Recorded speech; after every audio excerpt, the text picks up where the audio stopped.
Bueno, vamos a hablar de las teorías de integración aduanera, continuando con el tema de derecho aduanero que habíamos iniciado. Vamos a hablar primeramente de las teorías de las formas de integración aduanera.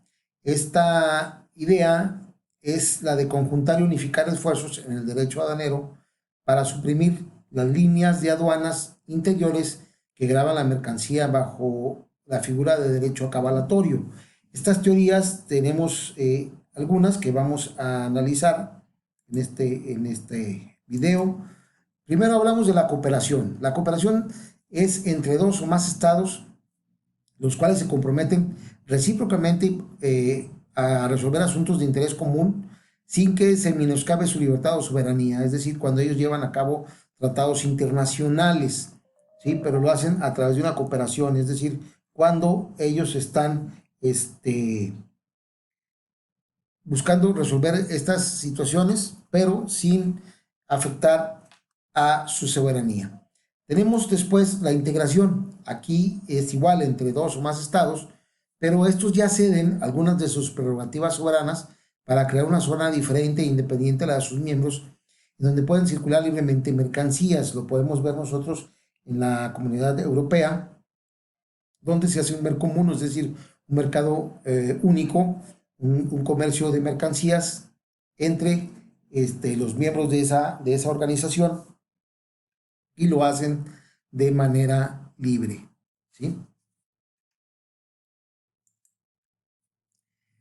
Tipos de integración. La integración puede ser global o horizontal. Comprende la suma de las actividades de una zona determinada, ya sea, por ejemplo, la actividad, ahí nos pone el ejemplo de la industria minera, está en un determinado lugar y entonces quienes tienen esa actividad pues hacen ese tipo de integración. La sectorial o vertical comprende solo uno o varios sectores económicos del área que se integran. Bueno, nosotros, por ejemplo, uno de los sectores que más exportaciones hace cada año es la del aguacate. Ustedes ahora ya habrán escuchado del tema del aguacate que se vende en grandes cantidades para el Super Bowl en los Estados Unidos, en todo el mundo, y en todo el mundo, ¿no? Cada año. Hablando también de la forma de integración, tenemos los sistemas de preferencias aduaneras. Es la forma de integración en el cual un conjunto de territorios aduaneros se conceden entre sí una serie de ventajas que no existen a terceros. Es decir, algunos países que comparten aduanas, comparten territorios aduaneros, entonces ellos se hacen una serie de beneficios o ventajas, pero que solo son extensibles a los terceros, a quienes forman parte de esa comunidad aduanera, ¿verdad? Tenemos la zona o área de libre comercio. Aquí en esta zona de área o área de libre comercio, pues desaparecen, perdón, de los aranceles. Entonces, por eso se trata de una zona libre. La unión aduanera consiste en eliminar el arancel entre los estados miembros, pero también se crea una tarifa exterior común, es decir, se ponen de acuerdo dichos estados para establecer el arancel para los estados que no son miembros de esa organización, de esa integración que se señala, ¿no? Mercomún o Unión Económica es la forma más elevada en donde existe una función completa de los estados, es decir, el ejemplo, como les decía, de la Unión Europea, ¿no? Aquí ya desaparece la zona fronteriza, o sea, existen las fronteras, pero vamos, en cuanto al paso de mercancías, se desaparecen los aranceles, se permite el libre comercio de un lugar a otro, y pues aquí tenemos la forma más elevada de integración que se puede dar en una zona comercial, ¿no? Este, otro ejemplo lo encontramos en la zona, lo que vamos a hablar de lo que son las zonas libres o regiones fronterizas que les mencionaba. El primer antecedente que tenemos de las zonas libres en nuestro país se encuentra en un decreto que se da el 4 de abril de 1849 por don José Joaquín Herrera. En él se dictó una serie de franquicias para determinadas mercancías en una zona geográfica determinada, es decir, el permitir el paso de ciertas mercancías en algunas zonas del país, porque esta es la característica de las zonas libres o regiones fronterizas, donde se hace un acuerdo con los países de esa zona fronteriza para que ciertas mercancías tengan algunas franquicias o beneficios para que puedan pasar hacia el otro lado de la frontera. ¿Por qué la razón de ser de nuestras zonas libres? Bueno, hay tres circunstancias: evitar el atraso económico o mejorar la situación del atraso económico y social de una porción geográfica de nuestro país, el alejamiento de los centros de producción que generalmente se agrupan hacia el centro del país y la distribución de mercancía y la falta de vías de comunicación entre esa zona y el resto del país. Bueno, nosotros tenemos zonas francas en lo que es la zona que colinda con Guatemala y la zona que colinda con El Paso, Texas o Ciudad Juárez. Ahí encontramos zonas fronterizas. Según el tratadista Carlos Giuliani, las zonas francas son porciones de territorio nacional sustraídas a la jurisdicción aduanera y en las cuales, por consiguiente, las mercancías que proceden del extranjero pueden ingresar sin pago de los derechos respectivos y salir al exterior con análoga franquicia. En cambio, si pasan a otra zona del país, deberán satisfacer ciertos derechos. Es decir, esto permite que algunas mercancías puedan entrar a nuestro país con algunos beneficios, o como les dice ahí, con algunas franquicias, o salir de nuestro país con esos beneficios o esas franquicias. Cuando, por ejemplo, los vehículos de procedencia extranjera, los vehículos de procedencia extranjera pueden circular libremente en la zona fronteriza, pueden pasar de Estados Unidos a México y viceversa, pero no se pueden internar más allá de la zona fronteriza. Entonces, ahí cambia la circunstancia de esas mercancías que proceden del extranjero, ¿no? Porque al final de cuentas, un automóvil es una mercancía.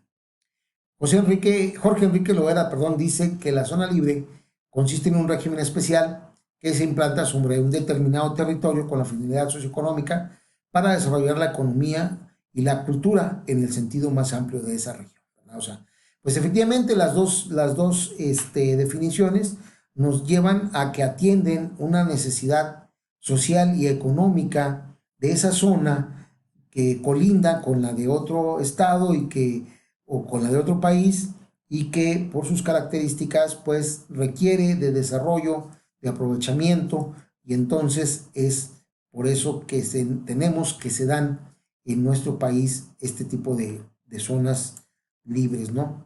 Ramón Oseguera Gallardo entiende a la zona libre como la extensión territorial legalmente delimitada que puede comprender una o más entidades federativas o bien parte de alguna de ellas, en donde por razones de índole geográfica, socioeconómica y política impera un régimen fiscal especial que consiste en la exención de impuestos de importación para las mercancías extranjeras, siempre y cuando no sean similares a las producidas en dicha zona, y en la exención de impuestos de aquellas mercancías que se produzcan o elaboren o transformen dentro de la misma. Aquí vemos una definición más amplia, pero que conlleva el mismo sentido social y económico que ya hemos manifestado, y que incluso nos dice de carácter político, porque bueno, pues se va a permitir la exención de impuestos en aquellas mercancías que no sean similares a las que se produzcan en nuestro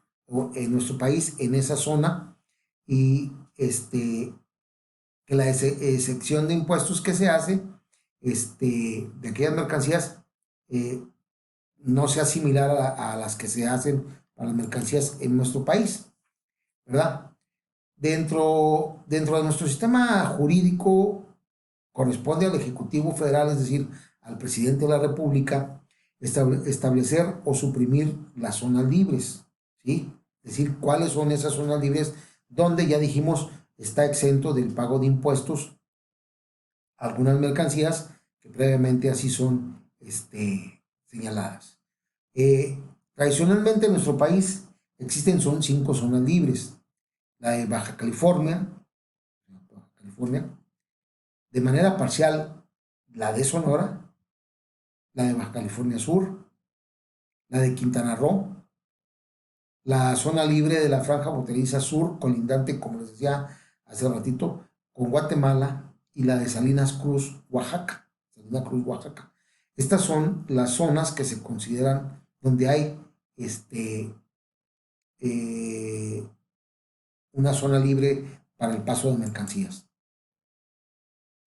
Las zonas libres para las mercancías extranjeras podrán, las mercancías podrán introducirse sin el pago de los impuestos a la importación, siempre que no sean similares a las nacionales que concurran en el mercado que haya de esa zona. Me refiero a los productos que se vendan en esa zona.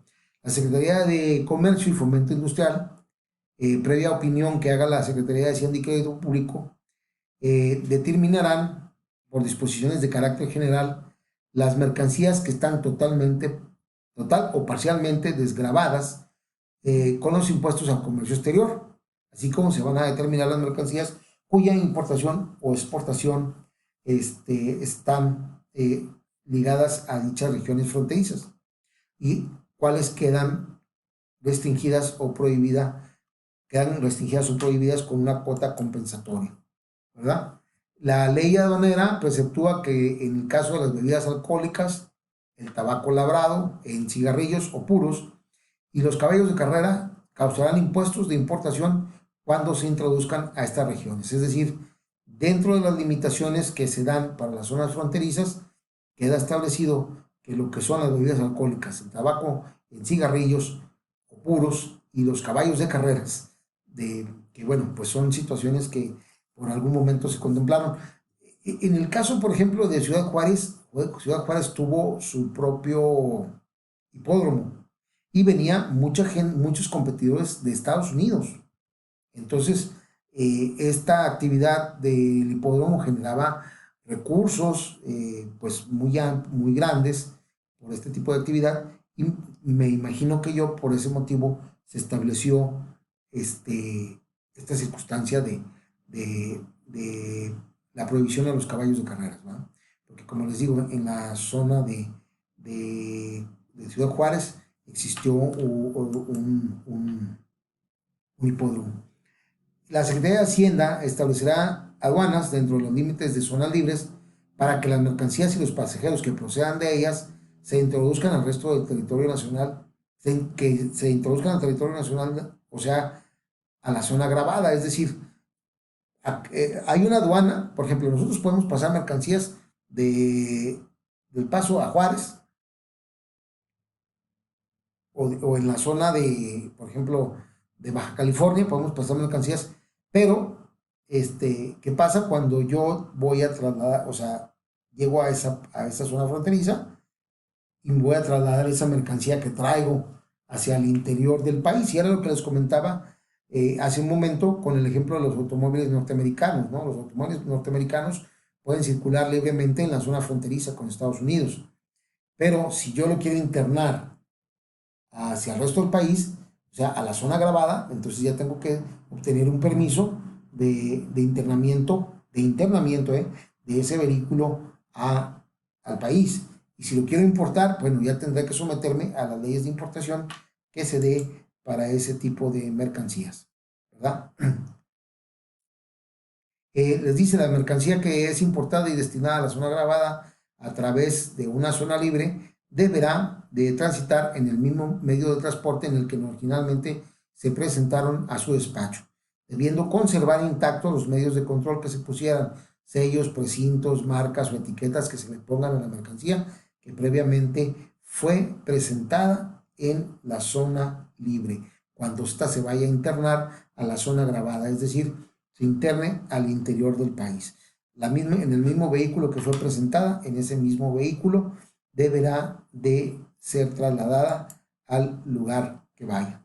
Las mercancías importadas a la zona libre podrán introducirse a la zona grabada mediante ya la elaboración de un pedimento aduanal y bueno, se tendrán que determinar el pago de las cuotas y contribuciones que se requieran, ¿verdad? Así como cumplir con los controles que señale la Secretaría de Hacienda, ¿verdad? Esto es lo que estamos viendo acerca del internamiento de mercancías en las zonas libres. Ahorita continuamos en